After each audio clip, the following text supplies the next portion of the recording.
Hello friend, good morning. आज है 5 जुलाई। तो चलिए देखते हैं आज का करंट अफेयर्स। सबसे पहले देखेंगे क्वेश्चन ऑफ द डे जो कल मैंने पूछा था। Which company is the first company to launch DNA vaccine? तो कौन सी कंपनी है जो पहली कंपनी है जो डीएनए वैक्सीन ला रही है? वो है जाइडस कैडिला। जैसा कि मैंने आपको बताया था, जाइडस कैडिला जो है वो प्लास्मीड डीएनए वैक्सीन ला रही है। यानी ये वैक्सीन जो होगा वो डीएनए से बनाया जाएगा। अभी तक जितने भी वैक्सीन थे वो क्या थे? आरएनए वैक्सीन थे।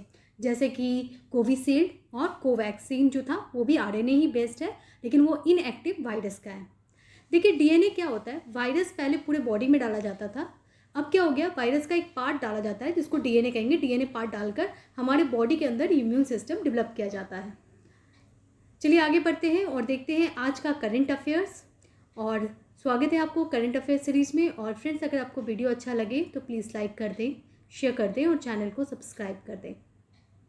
Question number 1, who has developed and design the short span bridging system?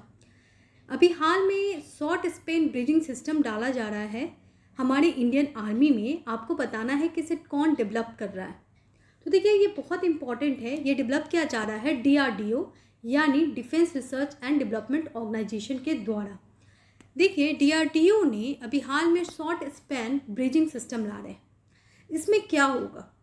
Actually क्या होता है कि युद्ध के टाइम में या फिर ऐसे कंडीशन होते हैं जब आर्मी को एक प्लेस से दूसरे प्लेस जाना होता है और जो रोड होते हैं वो अच्छे रोड नहीं होते हैं। तो ऐसे रोड के लिए, ऐसे रोड के मीडियम के लिए, ट्रांसपोर्ट के लिए एक ऐसा व्हीकल चाहिए जो कि क्या होना चाहिए? शॉर्ट स्पैन ब्रिजिंग सिस्टम, यानी एक ब्रिज जैसा बन जाना चाहिए।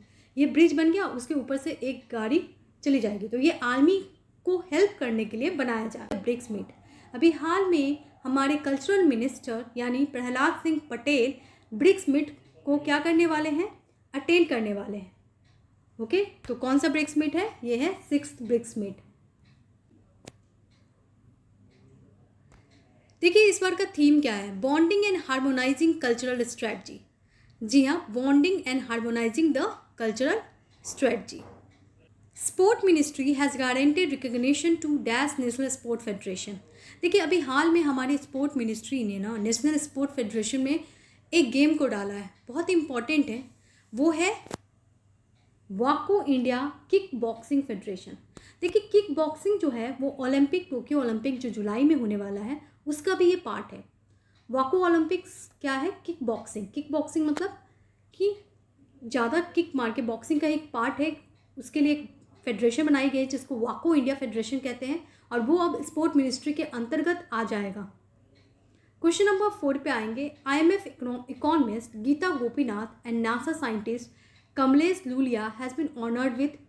अभी हाल में गीता गोपीनाथ जो कि बहुत बड़ी इकोनॉमिस्ट है, आप सभी जानते होंगे, IMF की इकोनॉमिस्ट है वो, और नासा के साइंटिस्ट कमलेश लूलिया को ऑनर किया गया यूएस फाउंडेशन डे। यानी 4 जुलाई को यूएस बना था। United state of America is a group of different states. तो ये जो है यूनाइटेड स्टेट ऑफ अमेरिका, वो 4 जुलाई को फाउंडेशन डे सेलिब्रेट करता है और उसी दिन वो अवार्ड देता है।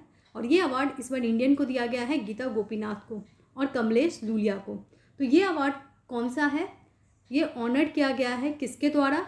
तो Carnegie corporation of New York foundation के द्वारा। तो इसका आंसर क्या होगा, जरा देखते हैं। देखिए, गीता गोपीनाथ और कमलेश लूलिया को दिया गया है award Carnegie corporation of New York, जो कि एक ऑर्गेनाइजेशन है, बनाया गया था 1911 में।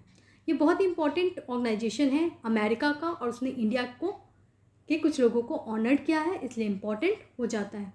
क्वेश्चन नंबर 5 पे आएंगे। What is the export target of 2021 to 2022? देखिए, ये मिनिस्ट्री ऑफ कॉमर्स ने डिक्लेयर किया है टारगेट, तो इम्पॉर्टेंट हो जाता है। हमारा एक्सपोर्ट टारगेट क्या होगा? हमारा एक्सपोर्ट टारगेट होगा 400 बिलियन। ठीक है, ये डिक्लेयर किया गया है एक्सपोर्ट क्रेडिट गारंटी कॉर्पोरेशन के द्वारा। ये एक ऑर्गेनाइजेशन है जो कि एक्सपोर्ट क्रेडिट करता है, यानी देखता है कितना एक्सपोर्ट हो रहा है, कितना इंपोर्ट हो रहा है। ये कब बना था? तो ये बना था 1957 में। Export credit guarantee corporation of India limited एक wholly own government of India का ऑर्गेनाइजेशन है जो कि मुंबई बेस्ड महाराष्ट्र में। ये एक्सपोर्ट करता है क्रेडिट इंश्योरेंस को सपोर्ट करने के लिए इंडियन ऑर्गेनाइजेशन को। ये कंट्रोल किया जाता है मिनिस्ट्री ऑफ कॉमर्स के द्वारा।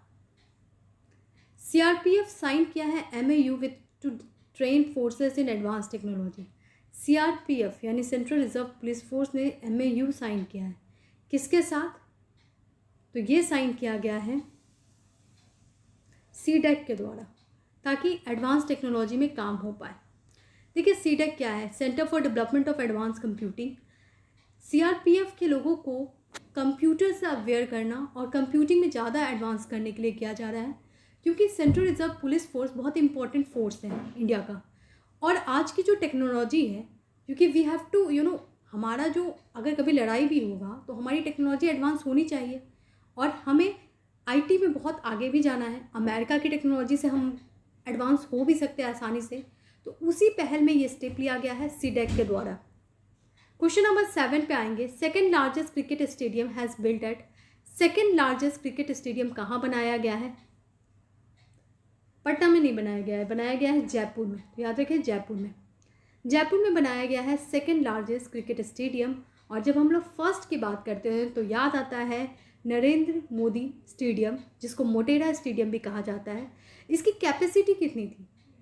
बैठने की कैपेसिटी कितनी थी आप बता सकते हैं कमेंट बॉक्स में।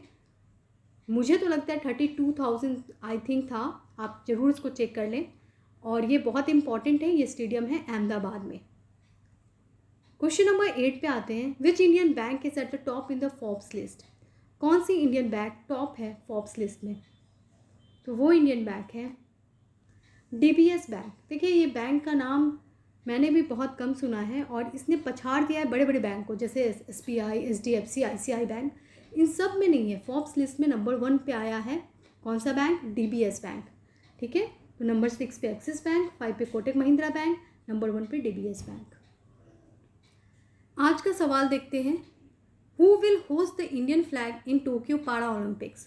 पैरा ओलंपिक्स होने वाला है टोक्यो में, और इसलिए आपको बताना है कि कौन से इंडियन हैं जिनको ये अपॉर्चुनिटी दी जा रही है कि वो इंडियन फ्लैग को होस्ट करें, मतलब कि आगे ले जाए, उसको होल्ड करें और फिर दौड़े जो ओलंपिक में होता है।